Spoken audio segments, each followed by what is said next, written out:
저는 작년 봄에 결혼식을 올렸어요. 올해가 결혼 2년 차네요. 저희는 그동안 혼인 신고를 하지 않고 살았습니다.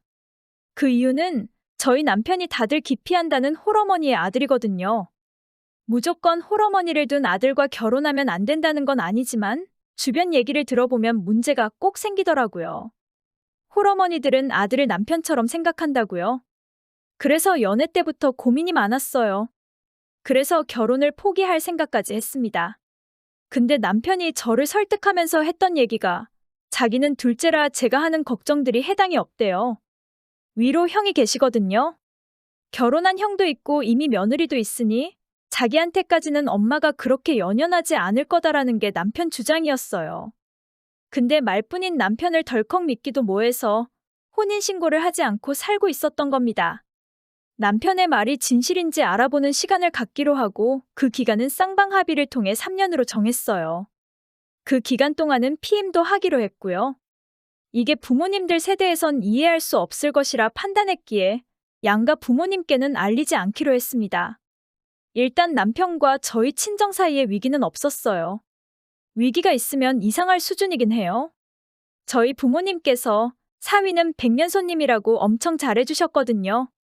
연락도 무조건 저를 통해서 하셨고 무리한 요구는 절대 안 하셨어요.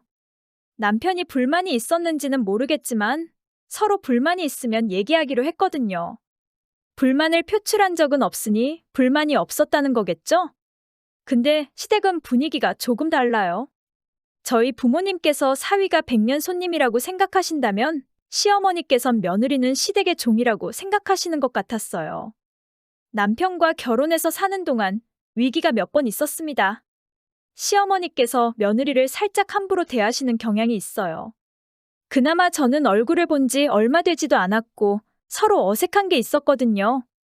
그래도 시어머니가 모질게 대하시는 게 있었는데 먼저 결혼한 형님께는 얼마나 심했겠어요? 게다가 형님이 시어머니를 모시고 살았어요. 그만큼 편해서 그런지 부려먹기도 많이 부려먹으시고 정말 심하다 싶을 만큼 막대하셨어요. 호칭은 야가 기본이고 툭하면 왜 이렇게 했냐? 집에서 그렇게 가르쳤냐며 호통을 치셨어요. 아주버님이 잘못한 것도 다 형님 탓이라 하시고 딸만 낳은 것도 형님 탓이라고 하셨네요. 지지리도 부족한 여자를 받아줘서 집안 꼴이 엉망이라고 하시고요. 옆에서 들으면 제가 막 소름이 돋아요.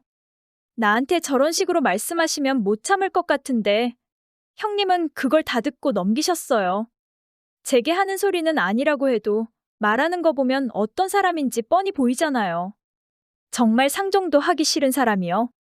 그래서 결혼이고 뭐고 다 엎으려고 했었는데 제가 시어머니와 마주치지 않게 해주겠다며 남편이 설득을 해서 넘어간 적이 많아요. 그리고 시간이 점점 지나면서 저에게도 형님 대하듯 하기 시작하셨는데 이때는 그냥 짐 싸들고 친정으로 갔어요. 이때 남편이 찾아와서 저희 부모님께 했던 약속이 1년에 딱 2번만 시어머니와 만나게 하겠다였어요. 명절 때만 만나면 되고 그 외에는 절대로 제가 시어머니와 마주치지 못하게 막겠다는 소리죠. 1년에 딱 2번이라는 것에 흔들려서 다시 집으로 돌아갔어요. 어떤 남자와 살아도 시댁 스트레스가 없지 않겠죠.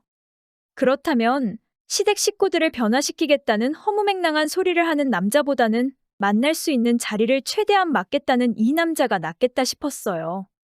그리고 남편은 정말 자기가 뱉었던 대로 시어머니와 만나지 않게 해줬어요. 제 휴대폰에 시어머니 번호는 그냥 차단을 해놓고 저를 찾는 전화가 와도 다 중간에 끊어졌어요. 그렇게 시어머니와 거리두기 아닌 거리두기를 하며 지내는 동안 형님은 어떻게 지내셨을까요? 번호는 서로 알고 있었지만 연락을 주고받을 만큼 가까워질 시간도 없었거든요. 형님은 시어머니와 함께 사시니까 더 멀게 느껴질 수밖에요. 그러던 어느 날 잠잠하던 제 일상에 핵폭탄이 날아들었어요. 그 전쟁은 형님의 전화 한 통에서부터 시작됐습니다. 동서는 알고 있어야 할 것 같아서 전화했어. 나 이혼해. 어머님이랑 살면 내가 먼저 죽을 것 같아서 나 살려고 이혼해. 형님, 그리고 서방님 너무 믿지 마. 그 집 식구들 다 똑같아. 동서가 아는 것보다 어머님은 더 지독한 사람이고 그 아들들도 똑같아. 저희 남편이요? 나는 동서가 어떤 생각을 갖고 사는지 모르니까 만나지도 않을 거고 더 얘기해주지도 않을 거야.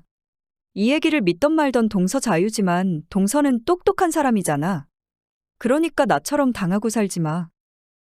저는 형님과 만나서 더 자세히 듣고 싶었지만 그 이후로 형님과는 연락을 할 수가 없었습니다. 전화를 아무리 걸어도 받지 않으셨고 이미 형님은 시어머니 댁을 떠나셨더라고요. 저는 이 얘기를 남편 입으로 듣지 못한 것에 굉장한 배신감을 느꼈습니다.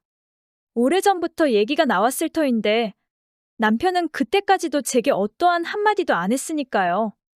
제게 시댁에 얘기를 해서 스트레스를 주지 않으려는 생각이 아닐까 싶기도 했지만 그게 아닌 것 같다 느꼈어요.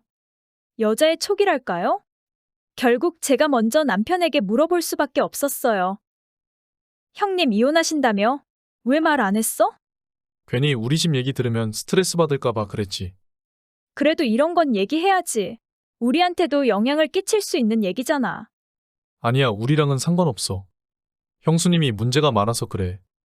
형이 벌어온 돈도 다 날려먹고 정신이 이상해서 병원도 다닌다고 하더라고. 횡설수설하는 남편을 보고 제 생각은 이랬어요. 셋이 작당해서 사람 하나 병신 만드는 거구나. 그렇게 자기들은 피해자인 척, 죄 없는 척 하려는 거구나. 형님이 집안의 돈을 다 날려먹었으면 시어머니 성격상 형님 팔이나 다리 하나쯤은 부러졌을 겁니다. 병원을 다니셨다면 그 원인은 시어머니셨을 거고요. 근데 사람 매도하는 거 한순간이더군요.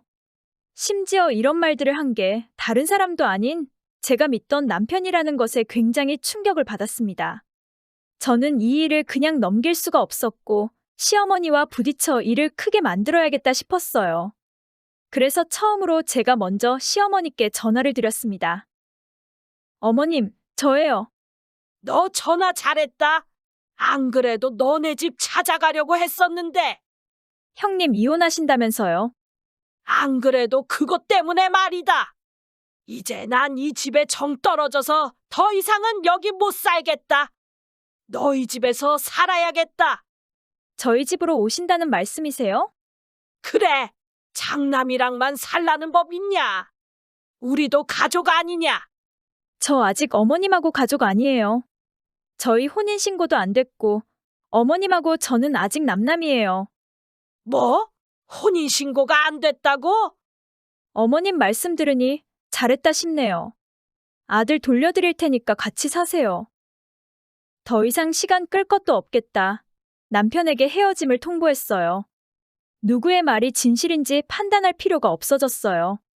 형님이 없으니 저희 집으로 오시겠다는 시어머니가 계시니 남편은 더 이상 약속을 지키지 못할 테니까요. 시어머니가 형님께 어떻게 했냐는 중요하지 않았어요. 다른 걸 다 떠나서 저는 시어머니와 살 생각이 없었거든요. 저희는 혼인신고도 안 되어 있었기에 금방 끝날 줄 알았는데 남편이 계속 질척거리며 매달렸어요. 나중에는 저를 남편 등쳐먹으려고 결혼한 여자로 몰더라고요. 저희가 같이 산 건 사실이니 제가 이혼을 원하면 위자료를 줘야 한답니다. 우리 이혼의 원인은 시어머니고 원한다면 형님과 만나서 얘기해보자고 했습니다. 그랬더니 금세 꼬리를 내렸네요. 저는 제가 사들고 온 살림살이들을 죄다 헐값에 처분하고 몸만 빠져나왔어요.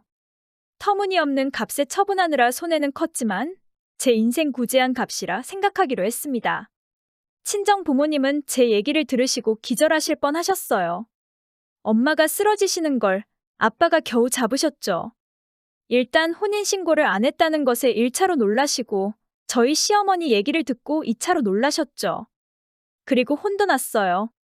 이런 중대사를 부모들에게 숨겼다는 거요. 그래도 혼인신고를 안 해서 천만다행이다 하셨네요.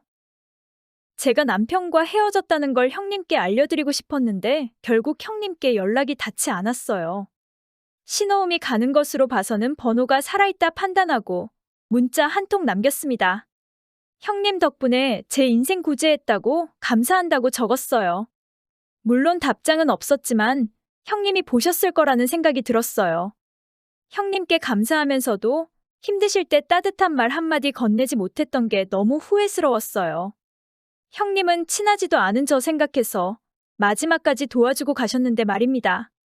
비록 저희의 인연은 이렇게 끝났지만 언젠간 길에서라도 형님을 마주친다면 그땐 정말 고개 숙여 감사하다고 전하고 싶어요.